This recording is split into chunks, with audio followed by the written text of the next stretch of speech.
is where we will hold a historic event and a historic expose of the lengths the establishment are currently going to destroy any resistance to the destruction of our culture and country, which is what's happening with the help of the media and the help of the elitists. That is where our stage will go. We have a screen twice the size of that. You will see this area will hold well over 10,000, 15, 20,000 people can fit within this area. It's a beautiful spot as well. I don't know if that's just because it's sunny. All of the traitors are here. From the BBC, I believe Channel 4 are open in the centre. You've got BBC building. This is all BBC. ITV round that corner.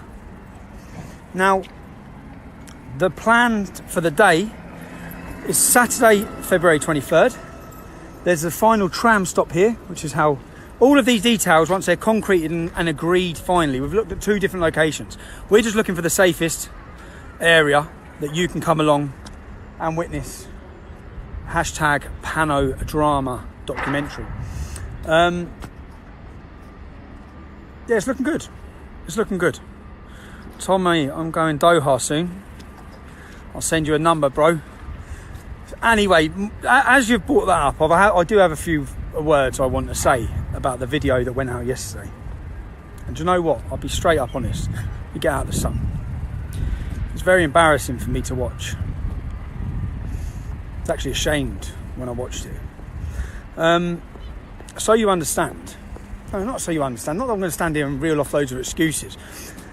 When I'm in England, in Britain, I don't relax. I can't relax. Yeah, I cannot relax. Even just 2 weeks ago, I had an altercation in Luton where someone come up and said they was going to cut me.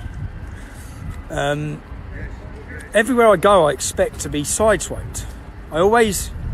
My family are fully aware. If I go into a restaurant, I sit with my back to the wall. Everywhere I go, I move with my back to the wall. I'm always looking and I'm always ready. Now, when I leave this country and I don't have that stress, I let myself go. And I was in Bologna. I was actually over there working for someone else, getting a wage for doing a trip over there for my mate's business. But, and embarrassingly, yeah, I let myself go. And I was in a group of friends. And, you know, when I watched that video, I was thinking, Jesus, man, how embarrassing for me. And do you know what? It was a wake-up call for me. It was a wake-up call for me in the sense that a lot of people rely on me now. I'm not just myself like I've always been. I can act how I want and do what I want. And if I want to have a laugh and a crack, I'll do it.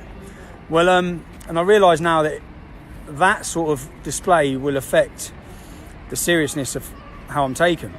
So for that, I looked at that and said, I will not be getting in drunk state like that again. It's embarrassing.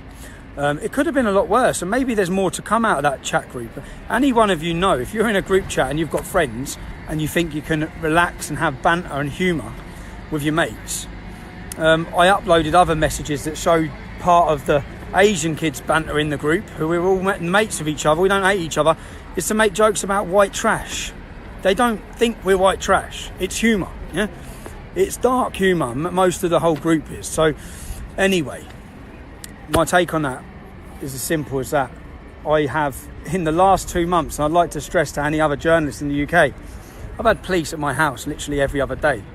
I've been sat down in my home with my wife and told that people have got AK-47s and they're planning to kill us. I've had to relocate my entire family, multiple times. I've had all of this. So when I get out of the country and I think, and my family are somewhere else, I think, boom, I'm having a piss up. But, and that's what, and anyone who's been away out of the country with me can vouch for that. I think I can relax now. I can let my hair down. I can chill out. No one's going to sideswipe me or attack me. But obviously now, the way this has gone, people will sell you out and sell personal private jokes. If they sold it, that's the other thing I'm a bit worried about as well. If they sold it, if they haven't been hacked, if people have not, because of the lengths and because of what I'm about to expose with the BBC, I expect a lot more of dirty tactics over the next 2 weeks before the 23rd of February. can I say a personal thank you to every single person, just so you know. When that first came out yesterday morning, I sat there and I felt so gutted with myself when I watched it. In fact, I didn't even remember a lot of it as I was watching it. And the messages I received, and I read the comments on the Scum News on the Scum News Facebook page, 2,000 comments, literally every single comment asking them why none of them have mentioned panodrama. Why they see a news story as Tommy Robinson getting drunk and acting like an idiot. That's news for them. Not the fact the establishment are working and other organisations offering money. Then we know the BBC can't pay, but other organisations are offering money. All of this underhand corruption, which I've got plenty of it on camera. In fact, my solicitors have got 4 statements now on this issue. They don't see that as news. They don't see the fact that you have the head face of Panorama in the UK absolutely slamming the white working class of this country and telling you exactly how he looks upon them as cannibals, and the only vocabulary they have is fuck off. They don't see that as news. They don't see the most recent video. In fact, I've got another video ready to ping. It's just the fact that not one single journalist, even the expenses, I'm sitting here, I don't care about the money, I don't care. Blind people have to pay the licence fee. Blind people, they get a 50% discount. Aren't you great, British government? You give them 50% off for being blind. Blind people, now you're saying OAPs have to pay. OAPs already have to pay. But you want to introduce over 70s or something have to pay for a licence fee. And if you're paying for a licence fee, the British public expect the truth. They expect fair journalism. How many of us in this country, I'm going to show you next week, so I'm going to travel next week to different cities interviewing people about the BBC. How many people believe it's fair? I'm going to prove to you it's not anyway. But how many people believe it's fair? Why should we be given a stealth tax that we're forced to? Do you know how many people have sent me messages? They were been taken to court, threatened with prison, £1,000 fines for not paying their licence. This is going to turn into a lot more about licence fees. We already have a website. If you haven't signed the petition already, please do. It's www.endthestealthtax.com. So far, that petition, last time I checked, was over 30,000 people. Over 30,000 people. I haven't checked again. That was yesterday. So it's going up and up and up.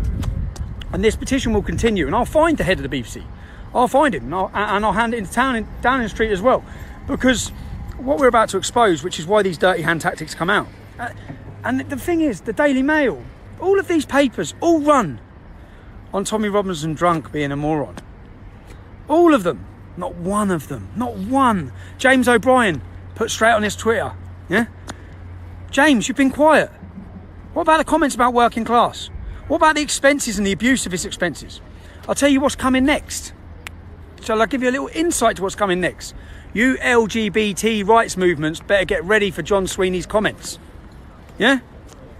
Because just like 100 people protest outside a school demanding that a gay teacher be sacked outside a Muslim school because he's gay, and all the LGBT rights movements and the media, pretty much, and all the journalists are pretty silent on it. Because it's Islam. Followers of Islam. Anyway, be there. 23rd of February. Be here. Media City, Salford. Make your plans. And most people saying, will he deliver? I will prove that Panorama shows are scripted. That people who sit in front of the camera are not sitting there giving you their opinions freely. I'll prove that as well. But people are being told. Anyway, you'll see it all. But the best of all, you'll see, So sign the petition. Please, if you can make the time, travel here. I want to make this a spectacle. The reason why I want to make it a spectacle, as you've seen, the whole British press has ignored this. Every single one of them. They're all in it together. Every one of them. There's not one journalist who's broke ranks and reported. Not one. Not one. It's like there's been a government notice to all the bosses and all the editors telling them they're not allowed to. In fact, I gave the entire recording. A journalist come yesterday morning. He sat and listened for 4 hours to see that it was all completely kosher, that everything was legit. He wrote his story. He said, this is big, this is big. And then he rang me up yesterday and said, my editor just said no. Free press. Free, unbiased press. Oh, mate, give me a break. So, the reason I want to do it here, the reason I want to do it in this beautiful city is because hashtag Panadrama will trend. The tech giants will probably be having meetings trying to prevent it to, but the world will be watching. Everyone will be talking about this documentary. We don't need the media anymore. We need you. I don't need the newspapers. We need you. To the Sun newspaper. More people will watch our documentary than read your paper. And it just shows what, in fact, your silence, all of you newspapers' silence on this issue is proving to the British public how corrupt you are. It just proves the point completely. And when you all jump on the bandwagon straight away, which is what you've done, and you dive on the bandwagon because Tommy Robinson had a few beers in Bologna, acted like a bit of a moron, it just shows what you see as news. You're not there to create it, to report the news. Anyway,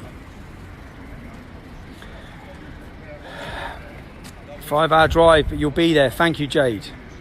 Thank you, Jade. I know I can't, Emily, afford to make another slip up. I know. And I actually watched that video and I said to myself after watching that video, I say it many times, I'm never drinking again.